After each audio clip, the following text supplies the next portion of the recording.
नमो अरिहन्ताणं नमो सिद्धाणं नमो आयर्याणं नमो वज्रायाणं नमो लोये सव्यसाहुणं मङ्गलं भगवान् वीरो मङ्गलं गौतमो गणी मङ्गलं कुन्दकुन्दार्यो जैन धर्मोऽस्तु मङ्गलम् सर्वमङ्गलमाङ्गल्यं सर्वकल्याणकारकं प्रधानं सर्वधर्माणां जैनं जयतु शासनं जैनं जयतु शासनम् नमयोणजिनं वीरम् अनन्तवर्णानदंसनसहावं वोच्छामिणीयं सारं केवली शुद्ध केवली भणिदम्।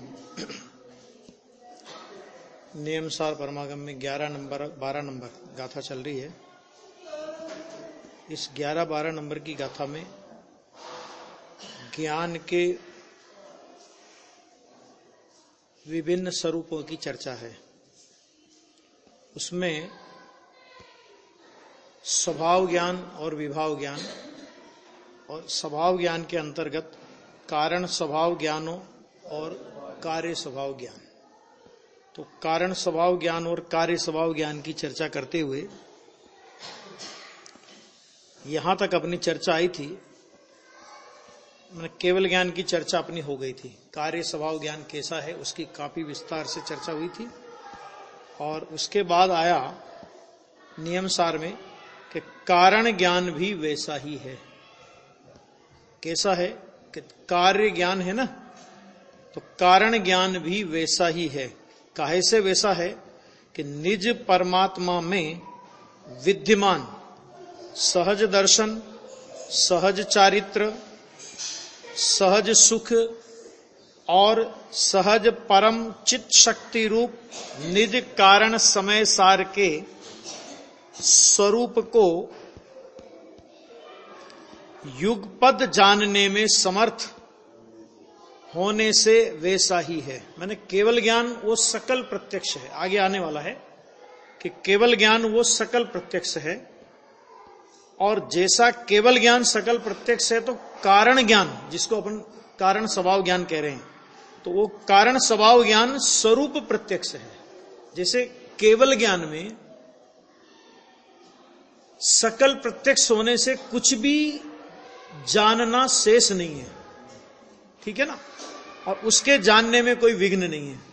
इसी तरह जो कारण स्वभाव ज्ञान है कि वो कारण स्वभाव ज्ञान त्रिकाली भगवान आत्मा में जो 4 गुणों की चर्चा तो यहां पर आचार्य देव ने खुद की है कि निज परमात्मा में विद्यमान सहज दर्शन, सहज चारित्र, सहज सुख और सहज परम चित्त शक्ति रूप निज कारण समय सार के स्वरूपों को, तो 4 की चर्चा कर दी। ऐसे सभी जो निज कारण परमात्मा के स्वरूप है अर्थात उसके जो अनंत गुण हैं उनको युगपद माने एक साथ जानने में समर्थ होने से वैसा ही है।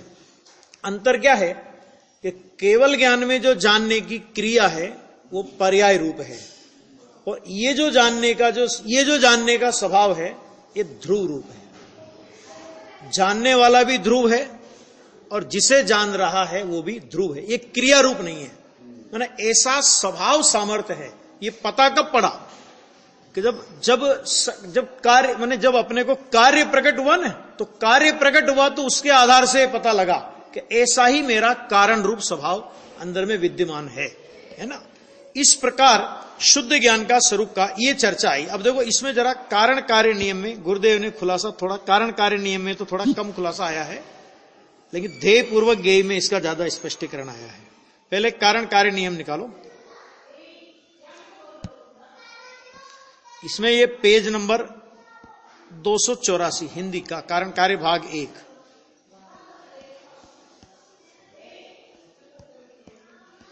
देखो ये हाँ भाग 1 में पेज नंबर निकालो। 1 मिनट, पेज नंबर निकाल लो। 283।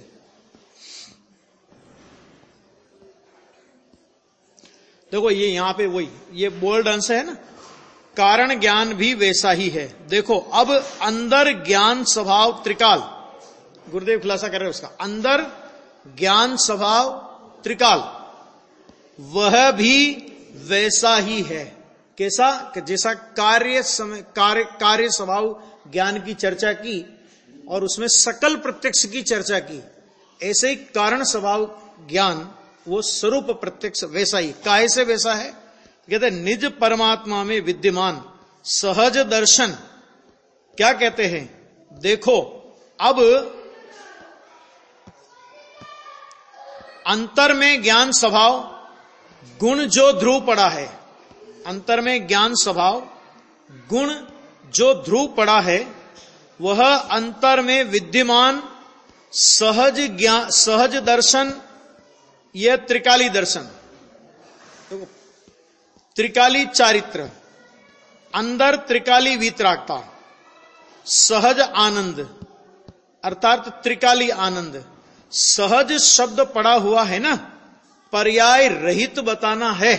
सहज शब्द कह करके क्या कहना है उनको? कि पर्याय रहित, वो कहना है कि पर्याय रहित है। स्वाभाविक दर्शन, स्वाभाविक चारित्र, स्वाभाविक आनंद और स्वाभाविक परम चित्त शक्ति रूप वीर्य। आ गया? ये सब स्वाभाविक बने त्रिकाली।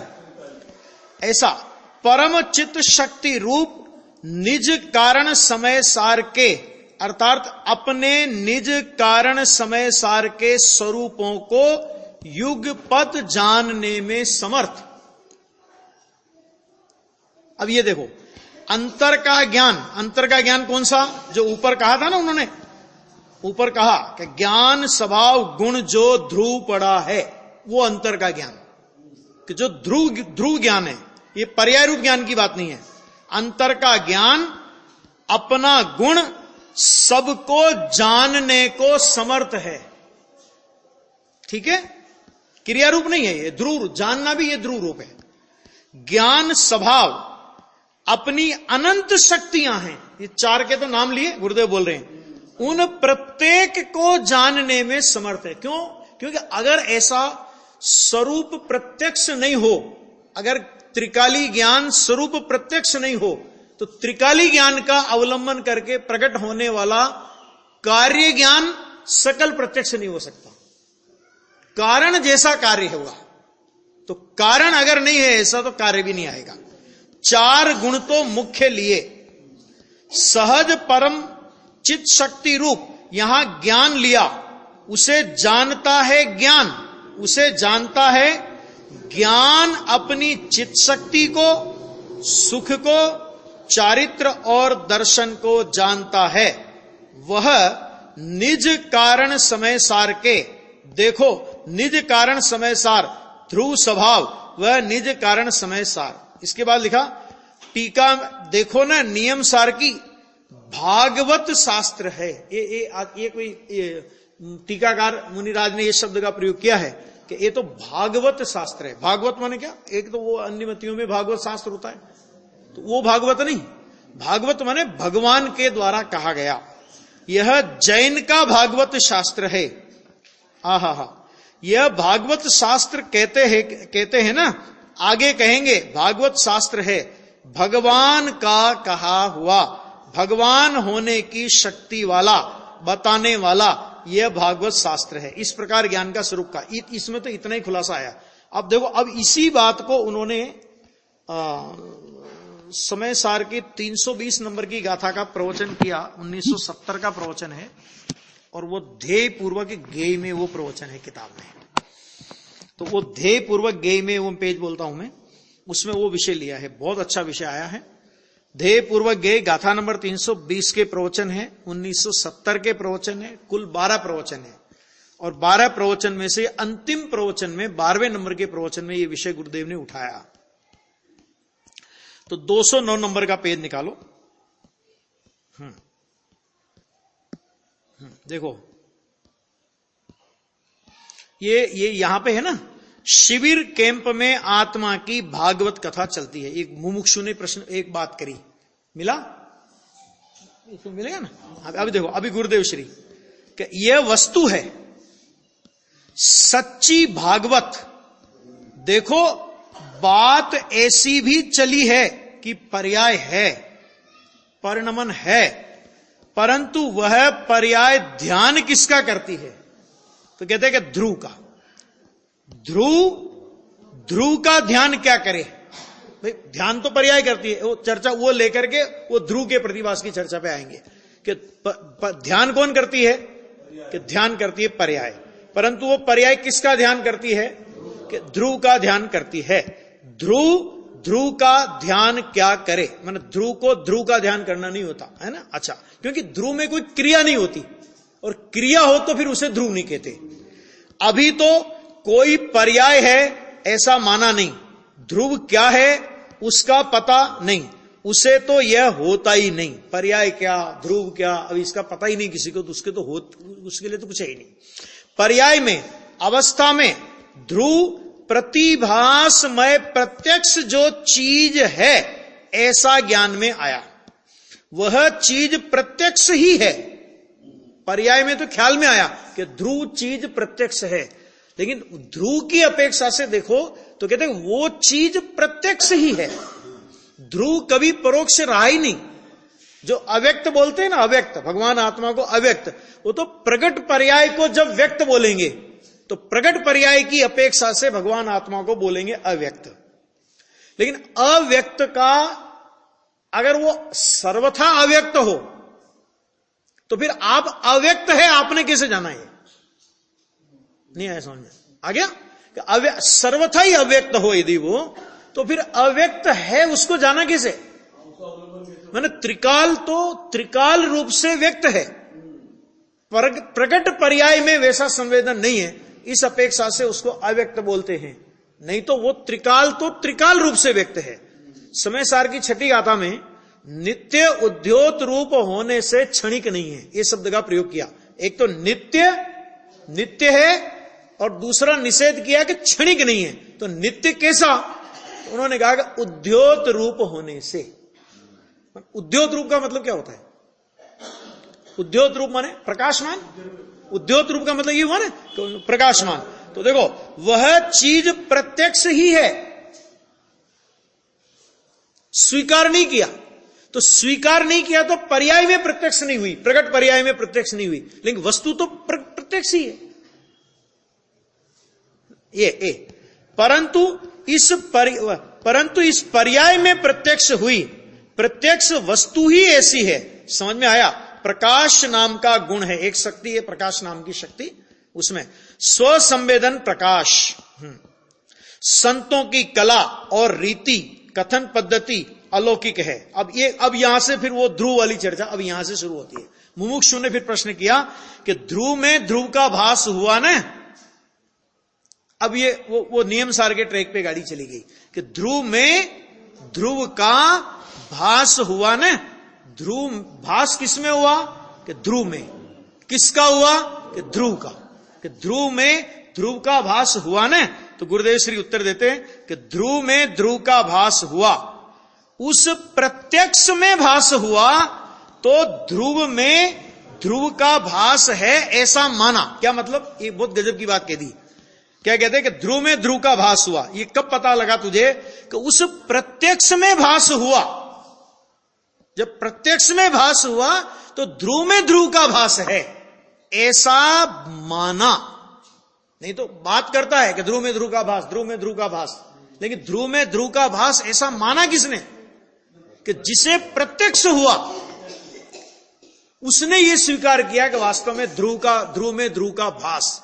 क्योंकि वस्तु जो है ना, कि वो वस्तु प्रतिभासमय है, जिसके लिए समय सार में और भी शब्द का प्रयोग किया है, अनुभूति स्वरूप भगवान आत्मा। तो ये अनुभूति स्वरूप, देखो एक होती है पर्याय में प्रकट अनुभूति, एक होती है पर्याय में प्रकट अनुभूति। जब पर्याय स्वभाव सन्मुख हुई तो जैसा स्वभाव था वो स्वभाव तो पर्याय में नहीं आता, लेकिन स्वभाव की जितनी और जैसी सामर्थ्य है वैसी और उतनी सामर्थ्य पर्याय में प्रकट हो जाती है। स्वभाव पर्याय में नहीं आता, लेकिन पर्याय स्वभाव सन्मुख हो तो जैसी स्वभाव में सामर्थ्य वैसी पर्याय में प्रकट हो गई। तो प्रकट हो गई, तो प्रकट हुई तो फिर ख्याल में आया कि अरे स्वभाव तो ऐसा सामर्थ्यवान था, मुझे पता नहीं था, वो अलग बात है। तो ये कोई नया स्वभाव प्रकट हुआ है, ये नया स्वभाव कोई आया है, ऐसा नहीं। जैसा मुझे प्रकट हुआ, जैसा मुझे प्रतिभास हुआ, ऐसा प्रतिभास स्वरूप स्वभाव अनादि अनंत विद्यमान है, ये पता तब पड़ा। स्वभाव नया नहीं हुआ, स्वभाव का पता नया लगा। तो पता जब पता लगा तब उसने स्वीकार किया कि ध्रुव में ध्रुव का प्रतिभास है। ऐसा वो ध्रुव में ध्रुव का प्रतिभास तो अज्ञानी को भी चल रहा है, निगोदिया को भी चलता है, प्रत्यक्ष नहीं है। ध्रुव में ध्रुव का प्रतिभास ध्रुव रूप है, प्रत्यक्ष नहीं है। प्रत्यक्ष कब है कि जब परिणति स्वभाव सन्मुख होवे तो प्रत्यक्ष हुआ, और प्रत्यक्ष हुआ तब उसे पता लगा कि ये तो पहले से, ये फंक्शन तो पहले से चल रहा है। ऐसा तो अब देखो आहा क्या कहा, फिर इसके बाद देखो बराबर समझ में आया। गुरुदेव ने पूछा क्या कहा, समझ में आया? तो श्रोता ने कह दिया बराबर नहीं आया। ये वर्ड टू वर्ड प्रोसेन होगा, ये लाभ है कि क्या लोग बोल रहे हैं कि बराबर नहीं आया, साहब समझ में नहीं आया, ये ध्रुव में ध्रुव का प्रतिभास अभी हमारे को समझ में नहीं आया। तो गुरुदेव कहते हैं नहीं आया, थोड़ा कठिन तो है। अब फिर वापस खुलासा कि पर्याय में ध्रुव का भास हुआ या ध्रुव में ध्रुव का भास हुआ। अब प्रश्न किया बहुत अच्छा, देखो कि पर्याय में ध्रुव का भास हुआ या ध्रुव में ध्रुव का भास हुआ, यह प्रश्न किया श्रोता ने।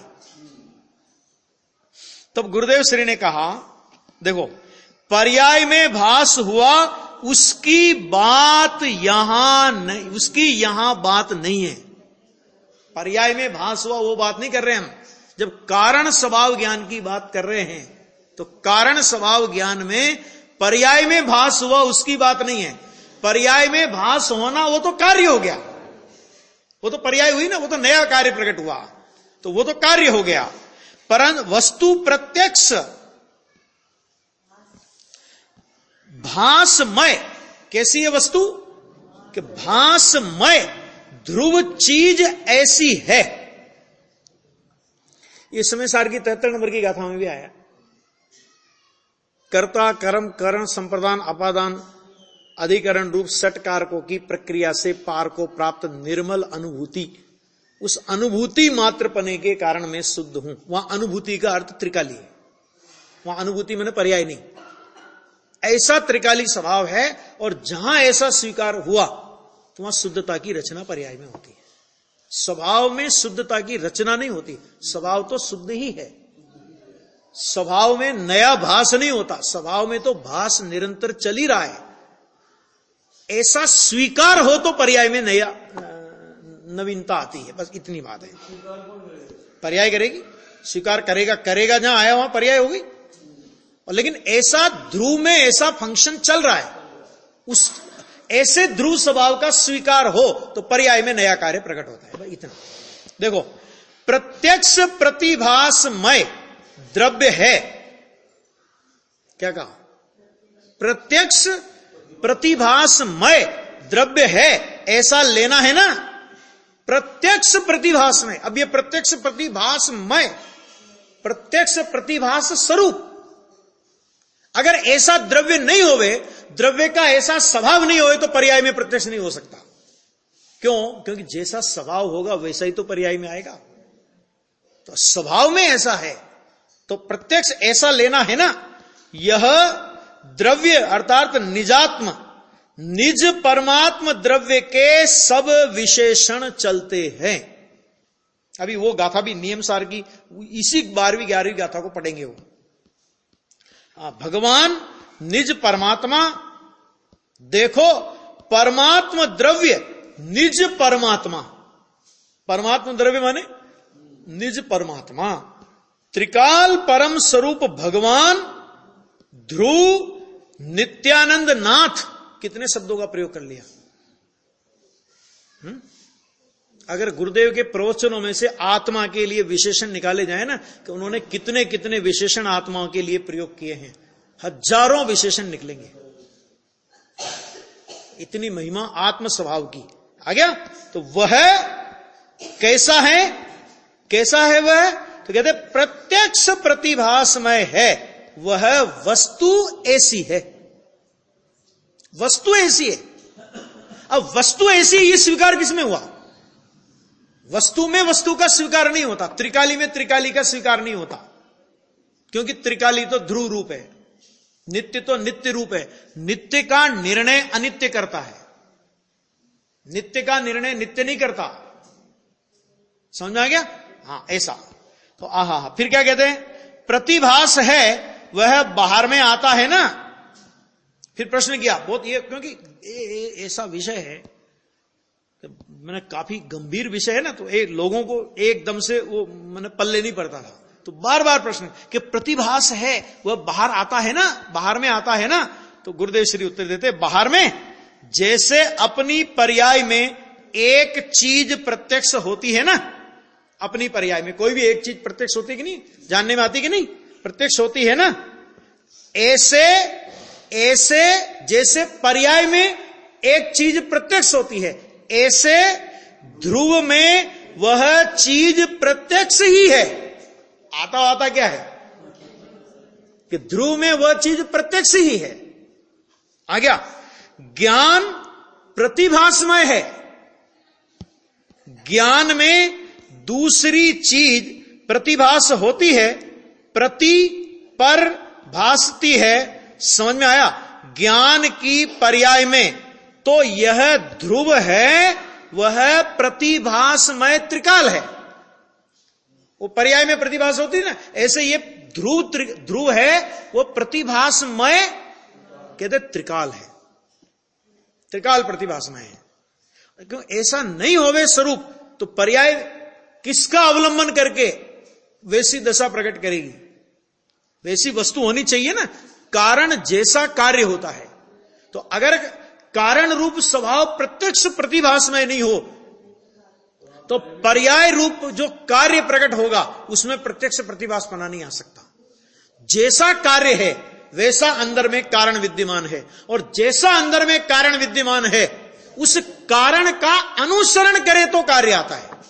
कोई कहे कि कारण है तो फिर कार्य क्यों नहीं आता? कारण है तो कार्य क्यों नहीं आता? कि कारण है ऐसा तुझे स्वीकार कहां है? और स्वीकार हो तो, कि स्वीकार हो तो कारण आ गया, क्योंकि कारण के स्वीकार का नाम ही कार्य की प्रकटता है ना। एक वो थे अपने त्रिभुवन दास वारिया करके एक मुमुक्षु थे, बालक था कोई, वीरजी भाई थे, गुरुदेव से उम्र में बड़े थे। वो माने उधर आपके जामनगर साइड के थे। तो वो गुरुदेव बोलते थे, वकील थे वो, तो बोलते थे कि दिगंबर शास्त्रों का सबसे पहला अगर काठियावाड़ में किसी को अभ्यास था तो वीरजी भाई को था। बाद में तो गुरुदेव के अनुयायी भी बन गए वो, लेकिन उस दिगंबर शास्त्र उन्होंने पढ़े थे पहले। तो उनका एक लड़का था त्रिभुवन दास वारिया। तो वो गुरुदेव ने जब ये गुरुदेव कारण परमात्मा आत्मा कारण परमात्मा है, आत्मा कारण परमात्मा, ये चर्चा करते ना, तो एक बार उसने प्रश्न किया कि साहब अगर आत्मा कारण परमात्मा है तो जब कारण परमात्मा है तो कार्य आना चाहिए, कार्य तो आता नहीं, तो कारण परमात्मा कैसे माने हम? तो उन्होंने कहा कि कारण परमात्मा है ऐसा तुझे स्वीकार है, तूने ऐसा माना, कारण को कारण माना कि कारण तो है, लेकिन कारण को कारण नहीं माने तब तक कार्य नहीं आता। और तू कारण को कारण रूप से स्वीकार करे तो कारण का कारण रूप से स्वीकार, इसी का नाम कार्य है। क्यों? क्योंकि कारण को कारण रूप से स्वीकार किया, मैं कारण परमात्मा हूं, ऐसा जहां स्वीकार हुआ कि इस स्वीकार का नाम ही सम्यक दर्शन रूप कार्य है। और ये कारण, ये कार्य परमात्मा की पहली किस्त है, ये सम्यक दर्शन। दृष्टि मोक्ष हो गया ना, 5 प्रकार के मोक्ष में दृष्टि मोक्ष हुआ कि नहीं हुआ? तो सम्यक दर्शन हुआ ना, तो सम्यक दर्शन हुआ तो समझ लो मोक्ष की पहली किस्त आ गई। अब तो स्वीकार तो करे नहीं, माने नहीं, और कहता है कि कार्य प्रकट नहीं होता। भाई कारण को कारण रूप से मान तो सही, कारण तो विद्यमान है, तू नहीं स्वीकार करे तो भी उसके कारण पने में कोई मैंने बाधा नहीं आ रही है, लेकिन तकलीफ इतनी कि तुझे उस कारण का कार्य प्रकट नहीं होगा। जैसे समय सार की 6 नंबर की गाथा में कहा कि आत्मा शुद्ध है, कहां है, लेकिन किसके लिए? तो उन्होंने कहा शुद्ध रूप से, पर भावों से भिन्न, शुद्ध रूप से उपासित होता हुआ शुद्ध कहलाता है। शुद्ध तो है, लेकिन तेरे लिए शुद्ध कब कहलाएगा वो? कि जब तू उसकी उपासना करेगा, स्वसन्मुख होकर के उसकी ओर देखेगा, तब तुझे पता लगेगा कि शुद्ध है। देखो ध्यान देना, सम्यक दर्शन ज्ञान चारित्र में आत्मा की शुद्धता का पता लगता है केवल, आत्मा शुद्ध नहीं होता इनसे। सम्यक दर्शन ज्ञान चारित्र से आत्मा की पूर्णता का पता लगता है, आत्मा पूर्ण नहीं होता, आत्मा तो पहले से पूर्ण है, आत्मा पहले से शुद्ध है। इसी तरह प्रतिभास की पर्याय में स्वभाव सन्मुख होने पर आत्मा का प्रतिभास हुआ, तो प्रतिभास हुआ तो उस पर्याय में यह पता लगा कि आत्मा स्वभाव से प्रतिभास में है। आ गया? तो ये परिणतियां आत्म स्वभाव का केवल पता देती है, आत्म स्वभाव को वैसा बनाती नहीं है। क्यों? क्योंकि वो वस्तु तो बनी बनाई है, त्रिकाल कारण रूप है। तो ऐसा जो कारण रूप परमात्मा, अब बोलो इतना निर्णय करे, अभी अपन तो बहुत बोझा लेके घूमते हैं अपने शरीर, अपने माथे पर। मुझे राग का अभाव करना है, मुझे द्वेष का अभाव करना है, मुझे मिथ्यात्व का अभाव करना है, मुझे कषाय का अभाव करना है। गुरुदेव श्री का अभी कल मैंने पढ़ा, एक बहुत गजब का सेंटेंस उन्होंने लिखा कि जिसको मोह का अभाव करना है वो तो मोह में ही पड़ा है।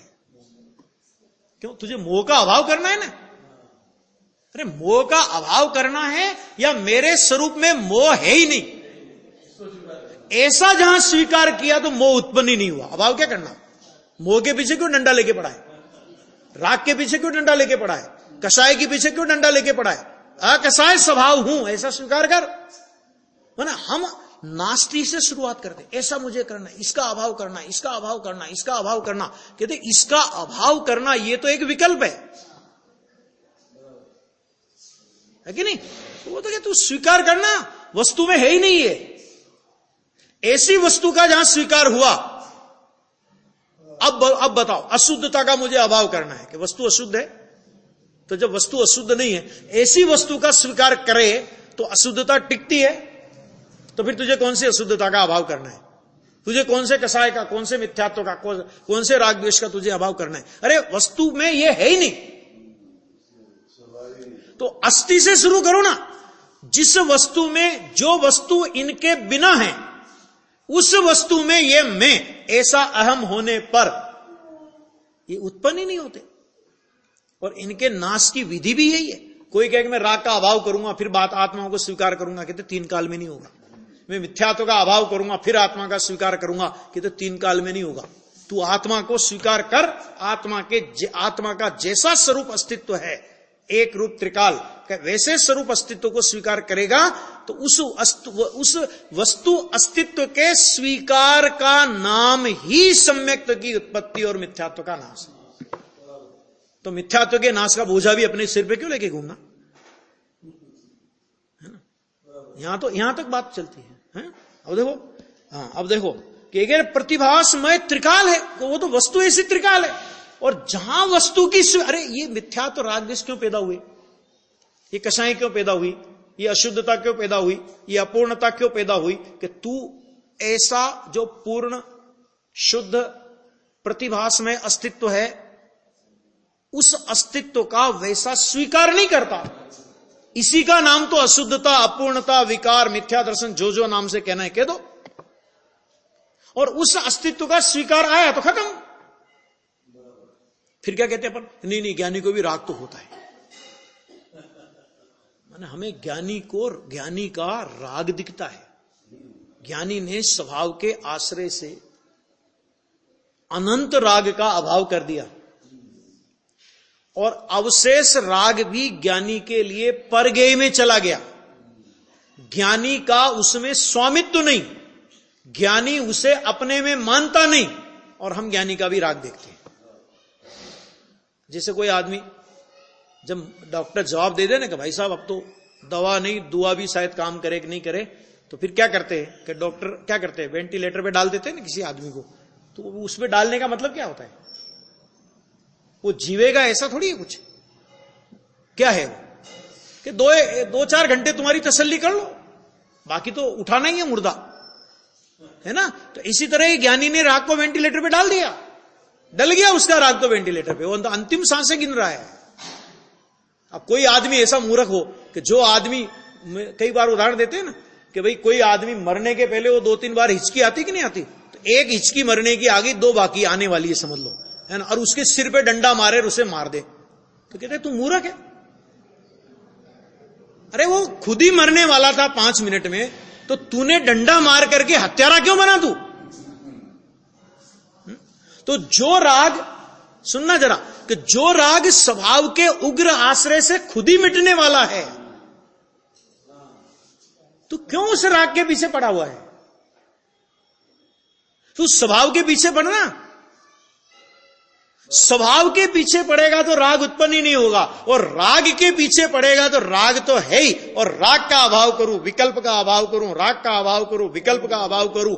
पंडित टोडरमल जी की भाषा में कहें, आकुलता मिटाने की आकुलता निरंतर बनी रहती है। आया समझ में? अस्थि से शुरू होना चाहिए, शुरुआत अस्थि से होनी चाहिए। हमें उपदेश बहुत अच्छा लगता है, क्रोध नहीं करो, कषाय नहीं करो, राग नहीं करो, द्वेष नहीं करो, ये भाषा लच्छेदार बहुत बढ़िया लगती है, लेकिन प्रैक्टिकल रूप से ये संभव ही नहीं है। तुम हट जाओ ना, किसको हटाओगे?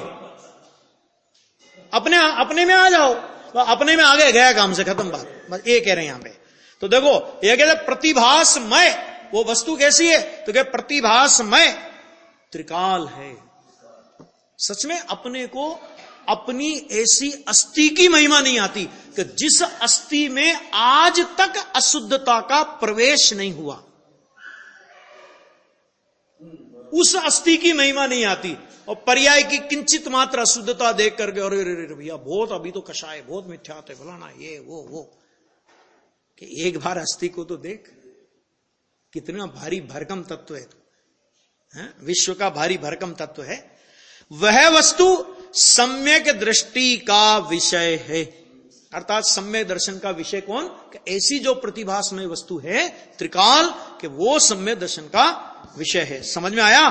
परम भाव में स्थित सम्यक दृष्टि। सम्यक दृष्टि कहां स्थित है? हम सम्यक दृष्टि को कहां देखते हैं? हम सम्यक दृष्टि को देखते हैं, अरे चक्रवर्ती सम्यक दृष्टि 6 खंड में। सुकानी जी बोलते हैं 6 खंड नहीं, 1 अखंड में। समझ में आया कि नहीं आया? कि जिसको तुम सम्यक दृष्टि कह रहे हो, सम्यक दृष्टि कहां स्थित है? सम्यक दृष्टि हमेशा अपने त्रिकाली स्वभाव में स्थित है। आ गया? ये राग की अस्थिरता वो सम्यक दृष्टि नहीं है। आ गया? 6 खंड का वैभव का विकल्प, 96,000 रानियों का विकल्प, 96 करोड़ सैनिकों का विकल्प, ये सब सम्यक दृष्टि नहीं है, ये सब परगेय में जाता है उसके लिए। वो कहां स्थित है? वो अखंड त्रिकाली स्वभाव में स्थित है। चक्रवर्ती 6 खंड को नहीं साधता, 1 अखंड को साधता है। आ गया? क्या करें? देखो स्थित सम्यक दृष्टि, वह परम भाव ऐसा है, ऐसा जानता है। देखो ऐसा जानता है ऐसा जानता है। परम भाव को ऐसा बनाता नहीं है। क्या कहा? परम भाव को बनाता नहीं है उसको जानता है, उसका नाम सम्यक दृष्टि है। अज्ञानी आत्मा को शुद्ध करना चाहता है और ज्ञानी आत्मा को शुद्ध मानता है। जो आत्मा को शुद्ध करना चाहता है वो कभी आत्मा को शुद्ध नहीं कर सकता। क्यों? क्योंकि आत्मा अशुद्ध हुआ हो तो शुद्ध करे। आत्मा को शुद्ध करना, अज्ञानी आत्मा को शुद्ध करना चाहता है, तो शुद्ध करना चाहता है, इस मान्यता में अज्ञान दृढ़तर और दृढ़तम होता जाता है। क्यों? क्योंकि आत्मा अशुद्ध हुआ ही नहीं, तो जो अशुद्ध हुआ ही नहीं उसे शुद्ध करना क्या भैया? और ज्ञानी क्या करता है कि ज्ञानी आत्मा शुद्ध है ना, कि उस शुद्ध को शुद्ध जानता है, शुद्ध करता नहीं आत्मा को, जानता है। और जब ऐसा जानता है तो पर्याय में शुद्धता की रचना होती है। पर्याय में शुद्धता की रचना हुई पर्याय में प्रतिभास आया, तब ये नक्की हो गया कि ऐसा ही मेरा स्वभाव था। आ गया? कार्य से कारण का निर्णय होता है ना, कार्य से कारण का निर्णय होता है, और कारण के भरोसे स्वभाव की दृष्टि होती है। कारण का भरोसा आएगा, पहले कारण का भरोसा आएगा, विश्वास आएगा, तो स्वभाव की दृष्टि होगी, और जब स्वभाव की दृष्टि होगी तो कार्य प्रकट होगा। कार्य प्रकट हो गया तो कारण, वो कार्य उस कारण को प्रसिद्ध कर रहा है, ऐसा कह रहे हैं। क्या कहते, देखो यहां ये तो कि एक मुमुक्षु को संबोधन किया, नंद किशोर जी थे विदिशा के, वहां उनको संबोधन किया।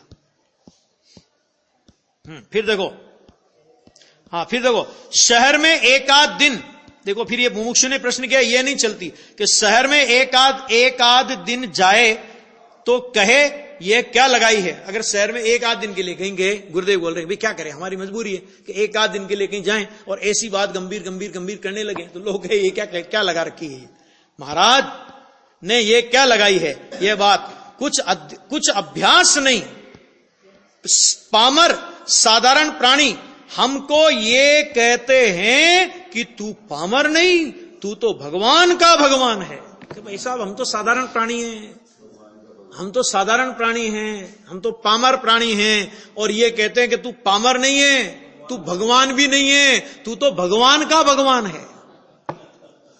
भगवान तो एक समय की प्रकट दशा, अनंत और सिद्ध दशा तो एक समय की प्रकट दशा, और तू कौन, कि तू तो भगवान का भगवान। क्या मतलब, कि जिसकी आराधना और उपासना में भगवान भी स्थित हैं।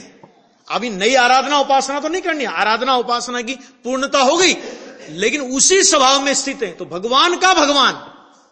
तो साहब ये तो बड़ी ऊंची बात हो गई, नहीं कुंदकुंदाचार्य ने लिखी, अष्टपाउड़ में गाथा है, अरहंत सिद्धाचार्य पाठक साधु है परमेश टिपण, सब आत्मा की अवस्थाएं आत्मा ही है शरण। एक इसकी अवस्थाएं भैया, अरंत सिद्ध आचार्य उपाध्याय साधु, मैंने पवित्रता और पूर्ण पवित्रता की दशा, ये आत्मा की दशा है।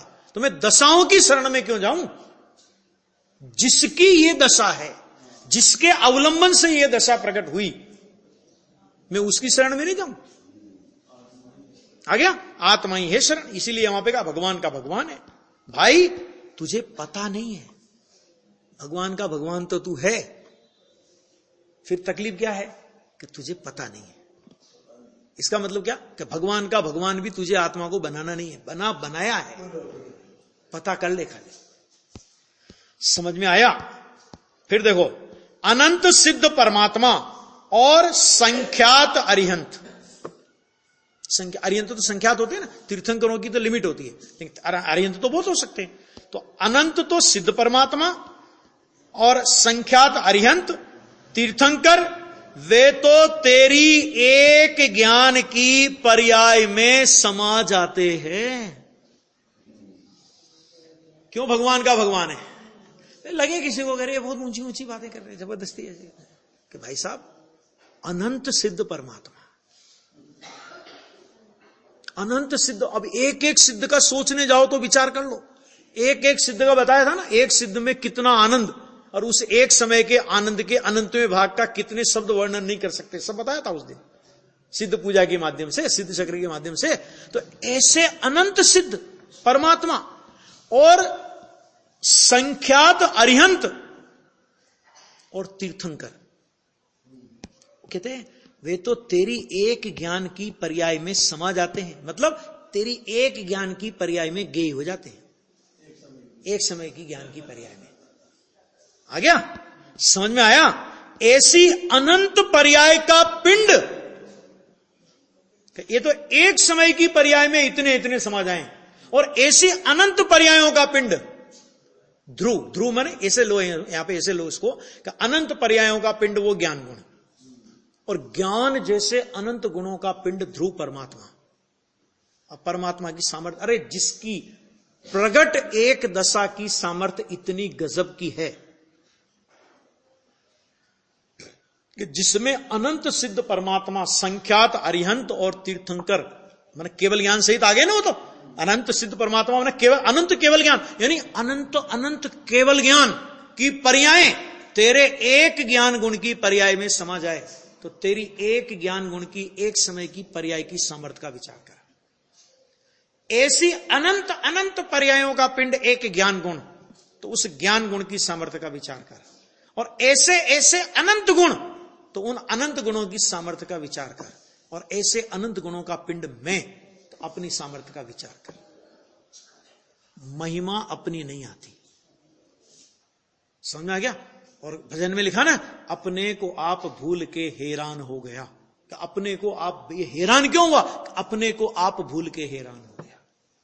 को किसी ने नहीं किया हैरान, केवल भरोसा आना चाहिए स्वभाव का, और स्वभाव से ही प्रत्येक बात उठनी चाहिए। क्यों? क्योंकि स्वभाव के अतिरिक्त कुछ नहीं है। वो यहां पे कह रहे हैं पर्याय का पिंड ध्रुव है, वह ही भगवान का भगवान तू है। क्या? भगवान का भगवान तू है, ऐसा कह रहे हैं।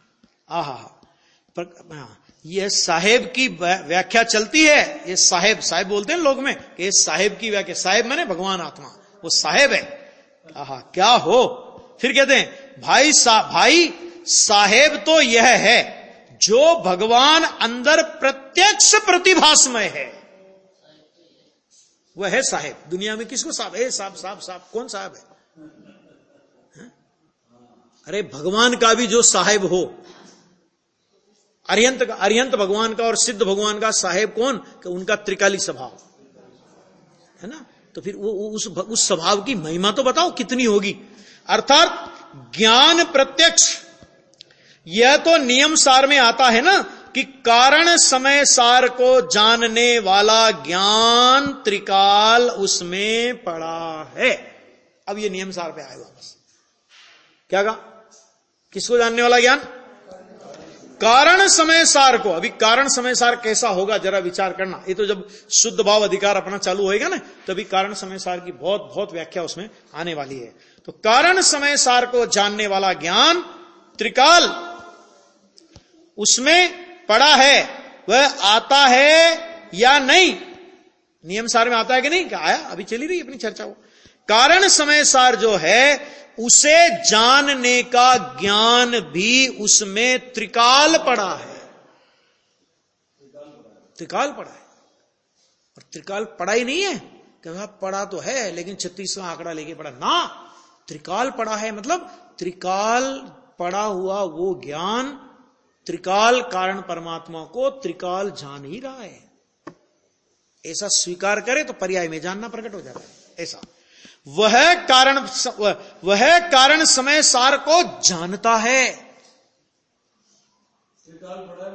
त्रिकाल पढ़ा है मतलब त्रिकाल गुण, त्रिकाल पढ़ाए का मतलब त्रिकाल गुण, पढ़ाए का मतलब गुण।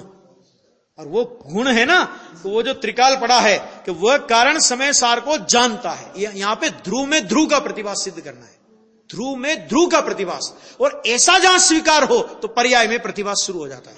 और जब पर्याय में प्रतिभास हुआ तब ये नक्की हो जाता है कि ऐसा ही ध्रुव में ध्रुव के प्रतिभास रूप मेरा स्वभाव पड़ा है। ये है ऐसे। अब देखो, ऐसे ध्रुव में दो भेद पाड़ दिए हैं। ध्रुव में दो भेद पाड़ दिए है कि बात? दो ध्रुव में दो भेद कौन से पाड़ दिए? एक जानने वाला, जानने में आने वाला। जानने वाला भी ध्रुव ज्ञान, जानने में आने वाला भी ध्रुव कारण परमात्मा। तो ये ध्रुव ही ध्रुव में दो भेद पाड़ दिए। पर्याय की बात नहीं, ध्रुव में ध्रुव के दो भेद, एक जानने वाला, एक जानने में आने वाला। जानने में आने वाला कारण परमात्मा और जानने वाला त्रिकाल ज्ञान। और ये सारा फंक्शन त्रिकाल, ध्रुव में ध्रुव का प्रतिभास, इसको बोलते हैं। देखो बहुत गजब की गाथा है भैया। कारण समय सार, भगवान कारण, अर्थात यहां जो परमार्थ द्रव्य कहते हैं, कारण माने क्या? अभी कोई कहे कारण माने क्या? जिसे यहां परमार्थ द्रव्य कहते हैं, त्रिकाली द्रव्य कहते हैं, ध्रुव परमात्मा कहते हैं, है ना, वह कारण समय सार, उसका नाम है कारण समय सार। जिसको परमार्थ द्रव्य कहो, कारण समय सार कहो, कारण जीव कहो, परम पारनामिक भाव कहो, सहज स्वभाव कहो, नित्य स्वभाव कहो, सामान्य स्वभाव कहो, सदृश स्वभाव कहो, भूतार्थ स्वभाव कहो, त्रिकाल एक ज्ञायक भाव कहो, ये अनेक नामों से कह सकते हैं, अलग अलग है ना। उसे क्या कहते हैं कि कारण समय सार में एक ऐसा ज्ञान है, देखो क्या कहते हैं, कारण समय सार में एक ऐसा ज्ञान है कि जो अपने को पूर्ण जानता है। कारण समय सार में एक ऐसा ज्ञान है, कारण समय सार माने पूरी वस्तु, और कारण समय सार को जानने वाला ज्ञान माने उसका एक स्वभाव जो ज्ञान नाम का गुण है। तो वो क्या जानता है कि कारण समय सार में एक ऐसा ज्ञान है कि जो अपने को पूर्ण जानता है।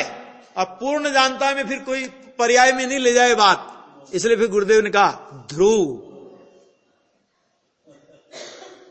समझ गया? आहा, समझ में आया। नियम सार में भी कहीं हो यह कुछ याद नहीं होता, वह तो हिंदी में है, मैंने तो गुजराती पढ़ा हो। गुरुदेव कहते मैंने तो गुजराती पढ़ा हो, हिंदी में होगा, मैंने तो गुजराती पढ़ा है, यह है। तो फिर वो आगे ले लिया उन्होंने कि उपयोग की बात चलती होगी, पूरा करते हैं बस, उपयोग की बात चलती होगी, उसमें उपयोग की व्याख्या में होगा ना, यहां है, यह रहा, यह कारण ज्ञान की व्याख्या है, 11-12 गाथा, यह तो नया है ना।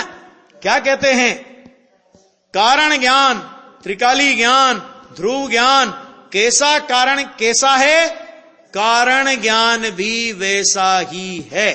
काहे से कि निज परमात्मा में विद्यमान सहज दर्शन यानी त्रिकाली दर्शन, त्रिकाली चारित्र। देखो आत्मा में त्रिकाली चारित्र पड़ा है, आया समझ में आया। और सहज सुख और सहज परम चित शक्ति रूप निज कारण परमात्मा के,